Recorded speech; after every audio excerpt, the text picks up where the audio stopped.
Hi friends, ഇന്ന് വളരെ എളുപ്പത്തിൽ തയ്യാറാക്കാൻ പറ്റിയ ഒരു ബ്രേക്ക്ഫാസ്റ്റ് റെസിപ്പിയാണ്. കാണുന്ന പോലെയല്ല, നമ്മൾ ഒരിക്കൽ ഉണ്ടാക്കി കഴിഞ്ഞാൽ പിന്നെ അത് നമുക്ക് വളരെ ഈസി ആയിട്ട് ചെയ്യാൻ പറ്റുന്ന നല്ല ടേസ്റ്റുള്ളതാണ്. ചൂടോട് കൂടി കഴിക്കുകയാണെന്നുണ്ടെങ്കിൽ കറി പോലും വേണ്ടാത്ത ഒരു ബ്രേക്ക്ഫാസ്റ്റാണ്. തലേ ദിവസം നമ്മളൊന്നും ഇതിൻ്റെ പിറകെ പോകേണ്ട ആവശ്യമില്ല. രാവിലെ തയ്യാറാക്കാൻ പറ്റിയ ഒരു ബ്രേക്ക്ഫാസ്റ്റ് റെസിപ്പി. അതിനായിട്ട് ഞാൻ ആദ്യം തന്നെ 1/2 കപ്പ് തേങ്ങ എടുത്തിട്ടുണ്ട്. ഈ തേങ്ങയിലേക്ക് 1/2 ടീസ്പൂൺ വലിയ ജീരകം ഇട്ട് കൊടുത്തിട്ടുണ്ട്. ജസ്റ്റ് ഇതുപോലെ ഒന്ന് അടിച്ചെടുക്കുക. ഒരു തവണ അടിച്ചാൽ മതി. ഇതിലേക്ക് ഒരു 6-7 ചെറിയ ഉള്ളി ഇട്ട് കൊടുത്തിട്ടുണ്ട്. വീണ്ടും ഒരു തവണ അടിക്കുക. എന്നിട്ട് ഇതുപോലെ ആക്കിയെടുക്കണം. അരഞ്ഞു പോകാൻ പാടില്ല. തേങ്ങയൊന്ന് ഒതുക്കിയെടുത്താൽ മതി. അപ്പോൾ ഇതുപോലെ വേണം ചെയ്യാൻ വേണ്ടിയിട്ട്. ഒട്ടും വെള്ളമൊന്നും ഒഴിക്കരുത്. ഇനി നമുക്ക് വേണ്ടത് പത്തിരിപ്പൊടിയാണ്. വറുത്ത പത്തിരിപ്പൊടിയാണ്. 2 കപ്പാണ് എടുത്തിരിക്കുന്നത്. അതൊരു പാത്രത്തിലേക്ക് ഇട്ട് കൊടുക്കാം. ഈ ഒരു ടൈമിൽ നമുക്ക് വെള്ളം വെക്കാം. ഞാനിവിടെ 2 കപ്പ് പത്തിരിപ്പൊടിക്ക് 4 കപ്പ് വെള്ളമാണ് എടുത്തിരിക്കുന്നത്. ആവശ്യത്തിനുള്ള ഉപ്പും ചേർത്ത് നന്നായിട്ട് വെട്ടി തിളപ്പിക്കുക. ഇനി നമുക്കിത് തേങ്ങ ഒതുക്കിയത് ഈ പൊടിയിലേക്ക് ഇട്ട് കൊടുക്കാം. അതിനുശേഷം നമ്മൾ തിളച്ച വെള്ളം ഒഴിച്ചിട്ട് നന്നായിട്ടിത് മിക്സ് ചെയ്തെടുക്കുക. നല്ല ചൂടുണ്ടാവും, അപ്പോൾ അതൊക്കെ കൈയൊക്കെ ഒന്ന് ശ്രദ്ധിക്കുക. എന്നിട്ട് ഇതുപോലൊരു കയ്യിൽ എന്തെങ്കിലും വെച്ചിട്ട് നന്നായിട്ട് കുഴച്ചെടുക്കണം.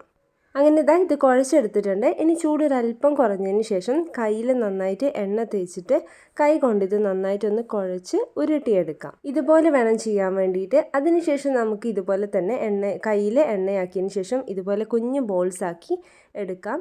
എന്നിട്ട് നമുക്കിത് പത്തിരിയൊക്കെ പരത്തുന്ന പോലെ പരത്തിയെടുക്കാം. ഞാനിവിടെ ഇതുപോലൊരു പ്ലാസ്റ്റിക് കവറിൽ വെച്ചിട്ട് അതിൻ്റെ മുകളിൽ വീണ്ടും ഒരു കവർ വെച്ച് ഒന്ന് പ്ലേറ്റ് എന്തെങ്കിലും വെച്ച് ഒന്ന് പ്രസ് ചെയ്ത് കൊടുത്തിട്ടാണ് സാധാരണ പത്തിരി പരത്താറുള്ളത്.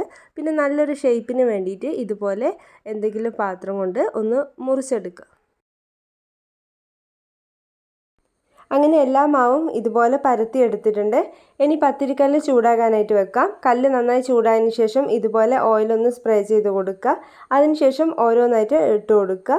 എന്നിട്ട് ഇട്ട ഉടനെ തന്നെ നമുക്കിതുപോലെ ഒന്ന് മറിച്ചിട്ട് കൊടുക്കണം. ഇനി നന്നായിട്ട് 2 സൈഡും ഒന്ന് വേവിച്ചെടുക്കുക.